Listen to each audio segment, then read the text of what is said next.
और मेरे साथ भद्रवा की ही सरजमीन पर जन्म लेने वाला एक शख्स साजिद सरमदी मेरे उस्ताद रह चुके हैं और एक खूबसूरत शायर भी हैं। इनसे बात करेंगे, लेकिन सबसे पहले इनसे पूछते हैं कि भद्रवा में आज क्या चल रहा है। सर, आपका बहुत बहुत स्वागत है स्ट्रेट लाइन में। शुक्रिया, बहुत बहुत शुक्रिया। क्या कहेंगे भद्रवा को लेकर, भद्रवा की पहाड़ों को लेकर, भद्रवा की खूबसूरती को लेकर क्या कहेंगे?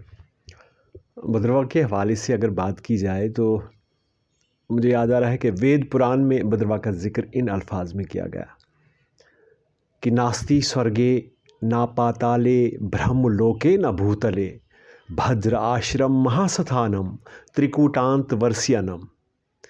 यानी मतलब इसका है कि भद्रवा जैसी तीनों लोकों में ऐसी जगह कहीं नहीं है, यानी इतना खूबसूरत है। और तारीख़ के अवराक़ को पलटने से पता लगता है कि भद्रवा जो है वो एक ख़ुद मुख्तियार रियासत, एक राजवाड़ा हुआ करता था। मुझे याद है कि आज जहाँ यूनिवर्सिटी, आज हमारी वहाँ कैंपस यूनिवर्सिटी है, जम्मू यूनिवर्सिटी की है, उससे पहले वो भी एक यूनिवर्सिटी हुआ करती थी कभी, जिसे उस शहर को उधर हम डोगा नगर कहते थे। उस डोगा नगर के कहते हैं कि तारीख़ ख़ुद को दोहराती है, और मैंने खुद देखा अपनी आँखों से कि वाकई तारीख़ ने खुद को दोहराया। नालंदा यूनिवर्सिटी हुआ करती थी अशोका के ज़माने में, उसकी एक शाख भद्रवा में भी इसी जगह पर थी। और इत्फाक ऐसा हुआ कि एक दौर आया जब मुफ्ती साहब वज़ीर आला थे और आज़ाद साहब उनके साथ, हम उनके हमरा भद्रवा तशरीफ़ लाए, और खुशकिस्मती से मैं उन दिनों कंडक्ट कर रहा था प्रोग्राम। तो भद्रवा को में जम्मू यूनिवर्सिटी का एक कैंपस का ऐलान हुआ। मुझे बड़ी खुशी हुई है इस हवाले से। बहरहाल भद्रवा की बात अगर फिर हम करें तो भद्रवा ने ज़िंदगी के तमाम शोबों में कारहाय नुमायाँ अंजाम दिया है भद्रवा के लोगों ने। हम किसी भी फील्ड में देखेंगे, अगर हम एजुकेशन के हवाले से देखेंगे तो उस वक़्त के लोग जिन्होंने लंदन यूनिवर्सिटी से, जैसे इकबाल साहब ने लंदन से पीएचडी किया था। हमारे महलेदार हैं वहाँ कोतवाल शिवलाल जी, उन्होंने 1925 में केमिस्ट्री में एमएससी की थी, उसके बाद लॉ किया था। ऐसे सैकड़ों हमारे पास मिसालें हैं कि जिन्होंने एजुकेशन के हवाले से बहुत काम किया। फिर अगर हम सर, मुझे लगता है कि जिस समय पढ़ाई की बात चल रही थी तो मुझे लगता है कि हमारे पड़ोसी मुल्क से भी कुछ लोग पीएचडी कर करके आते थे। जैसे पाकिस्तान से भी कुछ लोग पीएचडी, लाहौर से पीएचडी करके। हाँ, तो उन दिनों तो ये एक ही था, एक ही मुल्क था, अभी पार्टीशन नहीं हुई थी हमारे यहाँ। जब मैं टीचर था हायर सेकेंडरी में, तो मैं पुरानी गज़ निकाल रहा था एक बार, तो वहाँ तो 10th जो जिनने बच्चों ने किया था पास, वो तो लाहौर यूनिवर्सिटी से किया था या सियालकोट से करते थे। बहरहाल मैं कहता हूँ बाकी शोबों में भी जब हम अदलिया की बात करते हैं तो first chief justice of Jammu and Kashmir वो हमारे भद्रवा एक के गांव ग्वाड़ी से ताल्लुक़ रखते थे, जानकीनाथ वज़ीर पहले चीफ जस्टिस हैं जम्मू कश्मीर हाई कोर्ट के। और जानकीनाथ वज़ीर के ही एक कमीशन में जो बाद में जो डिस्ट्रिक्ट बने, जैसे डिस्ट्रिक्ट किश्तवाड़ बना, रामबन बना, उस वज़ीर कमीशन जो था, वो वज़ीर कमीशन वो वही था, जानकीनाथ वज़ीर। हमें बड़ी खुशी है। अगर हम उस इलाके की बात करें, अर्स्टवाइल डिस्ट्रिक्ट डोडा की बात करें, तो पिछली बार जी टीसी ठाकुर जो थे हमारे चीफ जस्टिस रहे हिंदुस्तान के। जब हम मिलिट्री की बात करें तो हम कहते हैं कि पहला बिफोर पार्टीशन मेजर जनरल जो था राजेंद्र सिंह हमारी ग्वाड़ी से ताल्लुक़ रखते थे। तो ये बड़ी खुशकिस्मती, हमारी तारीख़ बड़ी खूबसूरत रही है। थोड़ी सी बातचीत थी भद्रवा को लेकर, लेकिन अब जो हमारी असल में बात है वो है शायरी को लेकर। सर, ये प्रोफेशन आपका टीचर है, आप उस्ताद रहे हैं, अभी भी आप वही काम कर रहे हैं। अचानक से ये इश्किया मिजाज में आप आ गए, शायरों के शायरी करने लग गए। ये जो हुनर आपने अचानक से लाया, ये स्टार्ट कैसे हुआ था, ये जानना चाहेंगे। शायरी तो अचानक तो नहीं आती है, बहरहाल इसके लिए मिजाज का होना ज़रूरी है कि मिजाज आपका कैसा है। शायर दरअसल तख्लीक़कार होता है, वो एक आर्टिस्ट है, वो चीज़ों को तख्लीक़ करता है। ज़ाहिर बात है शायर की नज़र गहरी होती है, उसका तख़य्युल वसी होता है, उसमें के में एहसासात जो हैं उनको वो उफ़क़ को छूने वाले होते हैं। तो गहरी नज़र होती है शायर की। मैं शायरी का दावा तो नहीं है मेरा, लेकिन मैं कहता हूँ कि एक हसास दिल जो भी है वो शायरी की तरफ राग़िब हो ही जाता है, यही वजह है। अब आपने कहा इश्क़िया शायरी तो मुझे नहीं लगता ऐसी कोई है, लेकिन एक नया शेर ही याद मुझे आ रहा है अभी कि अच्छा तो तुम इश्क करना चाहते हो, पागल हो। अच्छा तो तुम इश्क करना चाहते हो, पागल हो। आप अपनी मौत मरना चाहते हो, पागल हो। आपने सुना कि किस तरीके से इन्होंने इसको बयान किया। सर अक्सर कहा जाता है, मैंने भी सुना है कि अगर खुद भी अगर मैं कहीं दो लफ्ज़ बोल दूं तो लोग कहते हैं शायद मोहब्बत का मारा है, इश्क का मारा है, धोखा मिला है इसको तभी ये शायरी कर रहा है। तो क्या सही मायनों में शायरी सिर्फ इसी चीज़ को कहते हैं या इसकी गहराई कुछ और है? देखो शायर, मैंने पहले ही आपको कहा कि ये तख्लीक़कार होता है। उसकी शायरी में सोज़े दरूं भी है और लज़्ज़त वस्ल की शादकामी भी। वो हालात पर गहरी नज़र रखता है। उसकी नज़र जो है बदलती कदरों का इदराक रखता है शायर। समाज की ज़मीर की बाज़गश्त सुनाई देती है। समाज में क्या चल रहा है उन उन चीज़ों को वो उभारने की कोशिश करता है। जिस भी किस्म की खराबियाँ पैदा हों समाज में, उनको उजागर करने की कोशिश ये शायर करता है। तो मैं कहता हूँ इसकी नज़र काफ़ी गहरी होती है। तो यही वजह इसे कहा जाता है कि शायर जो है वो समाज की आँख होता है। सर किस उम्र से आपने लिखना शुरू किया और क्या सोच रही आपकी उस समय जब आप लिखते थे? किन किन का सपोर्ट रहा? माँ बाप की तरफ से आपको क्या कुछ सुनने को मिला? बहरहाल जब भी इब्तिदा में मैं भी शायरी करता था थोड़ी बहुत, तो ज़ाहिर बात है जैसे आपने कहा वैसे ही लोग भी ताने देते हो, पता नहीं क्या बात है, अभी शायर बन गया है, वो है, ये है।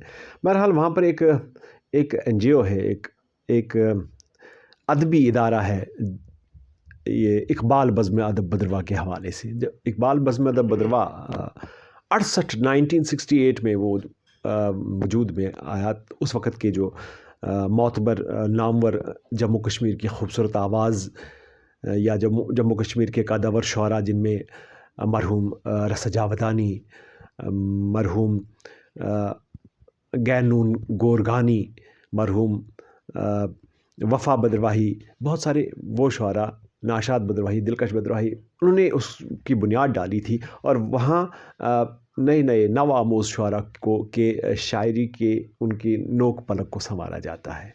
तो वहीं मैंने भी दाखिला लिया, तो थोड़ी बहुत इस फील्ड में चलता गया आगे। पहला मुशायरा आपका कहाँ हुआ और जब आप स्टेज पर थे, आपको लोग देख रहे थे, तो दिल में एक ख़याल तो ज़रूर आया होगा, वो ख़याल क्या था? पहला मुशायरा गालिबन मुझे लगता है Jammu Kashmir academy of art culture and languages की तरफ से वो ऐसे अदबी काम करते हैं। एक मुशायरा बदरवा में भी हुआ और जिसमें मैंने पहली बार शिरकत की और काफ़ी सराहा गया उस वक़्त मेरी शायरी को। तो हो जाए फिर, हमारे व्यूअर्स इंतज़ार कर रहे हैं आपके खूबसूरत और सुनहरे लफ्ज़ सुनने के लिए। एक दो गज़ल से पहले चंद किताब में पेश करने की जसारत करूँगा कि कुछ ऐब निकालेगा, कुछ ऐब गढ़ेगा, कुछ ऐब निकालेगा, कुछ ऐब गढ़ेगा, 2-4 कदम तू भी मेरे साथ चलेगा, और घिर घिर के संभलना मेरी आदत है जान ले, गिर गिर के संभलना मेरी आदत है जान ले, तू मुझको गिराने के लिए कितना गिरेगा, तो मुझको गिराने के लिए कितना गिरेगा। एक और कहता है कि गमों के जब घने बादल कभी पहचान लेता हूँ, मैं तेरी याद की चादर को झट से तान लेता हूँ, कभी जब अक्ल का दिल से मेरे टकराव होता है, अजब ये बात है कि बात दिल की मान लेता हूँ। ये आपको सुनाना इसलिए ज़रूरी था कि आप देखिए कि अल्फाज़ की गहराई क्या है। सर आपसे जानना चाहेंगे, बदरवा के जब आपने बदरवा में पहला मुशायरा आपने अटेंड किया, उसके बाद आपकी जर्नी जो है शुरू हो गई, कहाँ कहाँ गए, क्या कुछ सीखने को मिला बाहर जब आप निकले जम्मू कश्मीर से, नेशनल प्रोविंस लेवल पर, डिस्ट्रिक्ट लेवल पर, नेशनल लेवल पर? किस तरीके से आपका मुशायरा जो है, और जो आपके अल्फाज का जो इनकलाब आया उसके बाद, वो इनकलाब कैसा था? बहरहाल मुझे इतना मौका तो नहीं मिला बाहर जाने का, लेकिन ज़िला सतह पर, रियासत की सतह पर या ऑल इंडिया लेवल पर मुशायरों में शिरकत करने का मौका नसीब हुआ। तो बहुत अच्छा लगता है जब अपनी दिल की बात इंसान बोल देता है और आगे उस और दाद भी मिलती है, तो बहरहाल एक अच्छी एक खुशी नसीब होती है। जैसे कुछ अशआर में बोलता हूँ कि ए मोहब्बत के खुदा सच बोलना, ए मोहब्बत के खुदा सच बोलना, मेरी किस्मत में है क्या सच बोलना। और हर बीमारी का मदावा कर लिया, एक बीमारी लादवा सच बोलना, एक बीमारी लादवा सच बोलना। और हर कदम पर बंदिशें ही बंदिशें, हर कदम पर बंदिशें ही बंदिशें।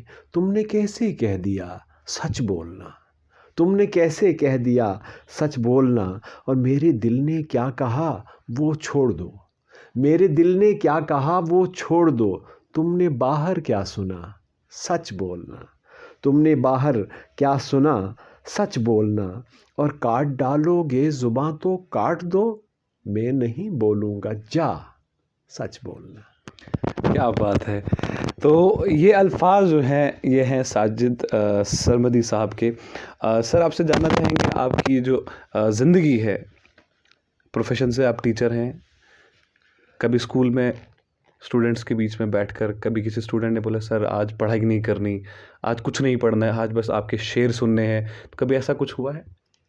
हाँ, बहुत बार ऐसा होता है, कभी कभी बच्चों को मोड़ने होता है। और आज मैं समझता हूँ कि ऐसा भी होना चाहिए कभी कभी। एक बार तो बच्चा गा रहा था कि आज वो मेरे सामने कह रहा था, आज अ, यूं ही कुर्सी पे बैठे रहो, आज पढ़ाने की ज़िद ना करो। तो पूरा गाया उसने, बच्चे ने, एक बार कि यूं ही कुर्सी पे बैठे रहो, आज पढ़ाने की ज़िद ना करो। तो कभी कभी ऐसा माहौल हो जाता है और मुझे खुशी होती है अगर ऐसे बच्चे पूछा करें। जब आप लिखते हैं तन्हाई, इसके लिए तन्हाई शायद ज़्यादा ज़रूरी होती है। कभी अगर आप अचानक सफ़र में हो और आपको कुछ लफ्ज़ जो हैं आपके दिमाग से दिल को पूछने बैठ गए कि सर लिख लो, मैं आ रहा हूँ दिमाग में, तो क्या करते हैं आप सफ़र में, कैसे करते हैं फिर? आज तो माशाल्लाह मोबाइल ईजाद हुआ है, ज़ाहिर है उसको रिकॉर्ड कर देते हैं, जो भी आपके जहन में आ जाता है आपके। कभी हुआ है ऐसा कि आप सफ़र पर निकले हैं और आपको अचानक से एक शेर याद आया, आप गाड़ी रोकी और फ़ोन में आपने रिकॉर्ड कर लिया? हाँ, कभी कभी तो आ ही जाता है। और एक बार मुझे मुझे याद है कि एक बार स्टेज पर था, उस वक्त मुझे एक रिंग आई मेरे मोबाइल पर। अ, तो मुझे झट से एक शेर आया और मैंने वहीं पर बोल दिया। मैंने कहा कि ये बोझ भी वो मेरे ही सर डाल देता है, याद बहुत आए तो मिस कॉल देता है। क्या बात है। सर, आज की जनरेशन की अगर हम बात करें तो क्या कहेंगे आज की जनरेशन को, जिस तरीके से आज की जनरेशन जो है चल रही है आगे, पढ़ाई में भी कोशिश कर रही है वो आगे बढ़ने की, क्योंकि हालात जम्मू कश्मीर को अगर हालात के मद्देनज़र रखें तो पहले तो 2G था, फिर 4G आया, अब शायद लगता है कि इनकलाब जो है आहिस्ता आहिस्ता आएगा। लेकिन क्या लगता है आपको कि जो बच्चे मुलविस हैं ड्रग्स में, उनके लिए आप कोई मैसेज देना चाहेंगे ताकि वो उन चीज़ों को छोड़कर किसी ऐसी फील्ड में आए, शायरी की फील्ड में आए, शायरी करे तो शायद उनकी भी ज़िंदगी संवर जाए? हाँ, ये तो हमारी कल्पना भी है और हमारी ख्वाहिश भी होती है, खुसूसन बहसीत एक उस्ताद के। तो मैं तो चाहूँगा कि हमारी जनरेशन जो है इस लत से बचने के लिए उसके पास 2-3 ही ज़राए हैं। एक तो या तो वो स्पोर्ट्स एक्टिविटीज़ में हिस्सा ले, या कल्चरल एक्टिविटीज़ में हिस्सा ले, या इन किस्म के अदबी प्रोग्रामों में हिस्सा ले। और अगर उनकी इनफैक्ट ये जो नौजवान बच्चे होते हैं 13 साल के ऊपर, तो ये इनकी एनर्जी को चैनलाइज़ करने की ज़रूरत है। एनर्जी तो उनको है, वो तो उसको उनने कुछ तो करना है।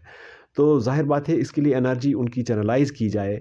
अगर स्पोर्ट्स की तरफ, कल्चरल एक्टिविटीज़ की तरफ, अदब की तरफ अगर उनकी एनर्जी चैनलाइज़ की जा सके, तो उसमें अगर हम कामयाब हुए तो मुझे लगता है कि हमारी आइंदा नस्लें जो हैं, आइंदा आने वाली नस्लें जो हैं, उनसे हमारी बहुत अच्छी तवक्कात है।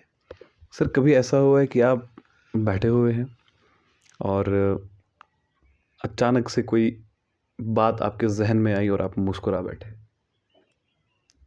ऐसी कोई बात मुझे ज़हन में नहीं आ रही है। आप देखिए कि सर की मुस्कुराहट ने बता तो दिया है, आ तो गई है, लेकिन अभी याद नहीं है, तो ये वही मुस्कुराहट है।